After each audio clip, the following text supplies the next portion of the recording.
മാന്നാർ മച്ചൻസിലേക്ക് സ്വാഗതം. അങ്ങനെ നമ്മുടെ എമ്പുരാൻ 250 കോടി കയറിയിരിക്കുകയാണ്. ഒഫീഷ്യലായിട്ട് തന്നെ പോസ്റ്റർ വന്നിട്ടുണ്ട്. ഏകദേശം 11 ദിവസം കൊണ്ടാണ് 250 കോടി എന്നുള്ളൊരു നേട്ടം സ്വന്തമാക്കിയത്. മലയാള സിനിമയിലെ ഒരു റെക്കോർഡാണിത്. കാരണം നമ്മുടെ ഇതുവരെയായിട്ടും ഒരു സിനിമ 250 കോടി കളക്ട് ചെയ്തിട്ടില്ല. അതും ഇത്രയും ചുരുങ്ങിയ ഒരു ദിവസം കൊണ്ടാണ് 250 കോടി ഈ സിനിമ കളക്ട് ചെയ്തത്. എന്തായാലും ഇത് നമുക്കൊരു ഭയങ്കരമായിട്ടുള്ളൊരു സംഭവമാണ്. കാരണം നമ്മുടെ ഇൻഡസ്ട്രിയിലാണെങ്കിൽ തന്നെ കുറച്ചും കൂടെ ഒരു ഹൈപ്പ് കിട്ടിയിരിക്കുകയാണ് ഇപ്പോൾ. കാരണം നമ്മുടെ ഇൻഡസ്ട്രിയിൽ നിന്ന് ഇതുപോലെ 200 കോടി പടം അതുപോലെ 250 കോടിയൊന്നും അധികം അങ്ങനെ ഉണ്ടായിട്ടില്ല. 200 കോടി തന്നെ നമ്മുടെ ഇതിനു മുമ്പ് ഉണ്ടായ സിനിമ മഞ്ഞുമൽ ബോയ്സ് ആണ്. മഞ്ഞുമൽ ബോയ്സിന് ശേഷം വരുന്ന സിനിമയാണ് നമ്മുടെ എമ്പുരാൻ എന്ന് പറഞ്ഞ ചിത്രം. അതൊരു നമുക്ക് ഭയങ്കര പ്രൗഡായിട്ടുള്ളൊരു സംഭവമാണ്. എന്തായാലും ഈ സിനിമ എന്ന് പറഞ്ഞു കഴിഞ്ഞാൽ നമ്മുടെ ഇൻഡസ്ട്രിയിൽ നിന്ന് വലിയൊരു പടമാണെന്നും പറഞ്ഞ് ഇറങ്ങിയ സിനിമയാണ്. ഇതിനു മുമ്പ് അങ്ങനെ ഇറങ്ങിയിട്ടുള്ള സിനിമകളിലെ മിക്ക സിനിമകളും നല്ല രീതിക്ക് പോകാതെ ഇരുന്നിട്ടുണ്ട്. എങ്കിലും ഒരുവിധമൊക്കെ നമ്മൾ ഭയങ്കരമായിട്ട് പ്രതീക്ഷ വെച്ച സിനിമകളൊക്കെ കളക്ഷൻ കിട്ടിയിട്ട് തന്നെ ഉണ്ട്. ഇപ്പോൾ മാർക്കോ ഉൾപ്പെടെയുള്ള സിനിമകളാണെങ്കിലും.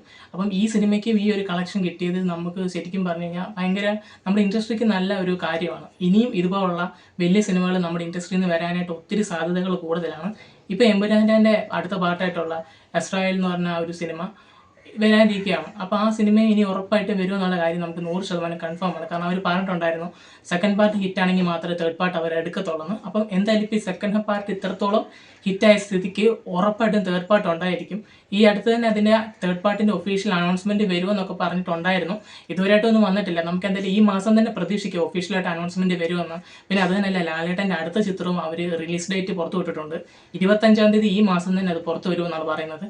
അതിൽ ലാലേട്ടൻ്റെ ഒരു ടൈം അടിപൊളിയാണ്. കാരണം തുടരുമായിരുന്നു ആദ്യം വരേണ്ടത്. പക്ഷേ എമ്പുരാൻ വന്നതുകൊണ്ട് ഒരു ചെറിയൊരിത് വന്നതാണ് ഡേറ്റിന്. എന്തായാലും കറക്റ്റ് എമ്പുരാൻ്റെയൊക്കെ ആ ഒരു ടൈം ഇങ്ങനെ കഴിയാറാകുമ്പോൾ കറക്റ്റ് അടുത്തൊരു പടം ലാലേട്ടൻ്റെ വരുന്നത്. അതും എല്ലാവരും കാണാൻ ആഗ്രഹിക്കുന്ന രീതിക്കത്തെ ലാലേട്ടൻ്റെ ഒരു സിനിമ. അതുകൂടെ വരുമ്പോഴത്തേക്കിനും വേറെ ഒരു തരത്തിലേക്ക് പോകും ഉറപ്പാണ്. നമ്മുടെ ആ ഒരു പഴയ ലാലേട്ടൻ എന്തായാലും ഇപ്പോൾ തിരിച്ചു വന്നിട്ടുണ്ട്. എന്തായാലും 250 കോടി രൂപ എന്ന് പറയുന്നത് സത്യം പറഞ്ഞാൽ മലയാളം ഇൻഡസ്ട്രി വെച്ച് നോക്കുമ്പം അത് വലിയൊരു തുകയാണ്. അത് വലിയൊരു കളക്ഷനാണ്. ഇനിയിപ്പോൾ ഈ ഒരു കളക്ഷൻ ബ്രേക്ക് ചെയ്യണമെങ്കിൽ ഏത് സിനിമയായിരിക്കും വരാൻ പോകുന്നതെന്ന് നമുക്കറിയത്തില്ല. ഇപ്പം തന്നെ ഈ ഏപ്രിലൊക്കെ ഒത്തിരി റിലീസുകൾ വരുന്നുണ്ട്. ഇപ്പം മമ്മൂക്കയുടെ ബസൂക്കയൊക്കെ വരുന്നുണ്ട്. പക്ഷേ എനിക്ക് തോന്നുന്നില്ല ഈ ഒരു ലെവൽ കളക്ഷനൊക്കെ അത് ബ്രേക്ക് ചെയ്യുമെന്ന് തോന്നുന്നില്ല. എന്തായാലും നമുക്ക് കാത്തിരിക്കുക ഏത് സിനിമയായിരിക്കും ഇനി ഇതിൻ്റെ ഒരു കളക്ഷൻ തൂക്കാൻ പോകുന്നതെന്ന് പറഞ്ഞ്. എൻ്റെ ഒരു അറിവിന് ഇനി ഒരു 2-3 വർഷത്തേക്ക് വേറൊരു പടവും തൂക്കത്തില്ലെന്നാണ് എൻ്റെ ഒരു ഇത്.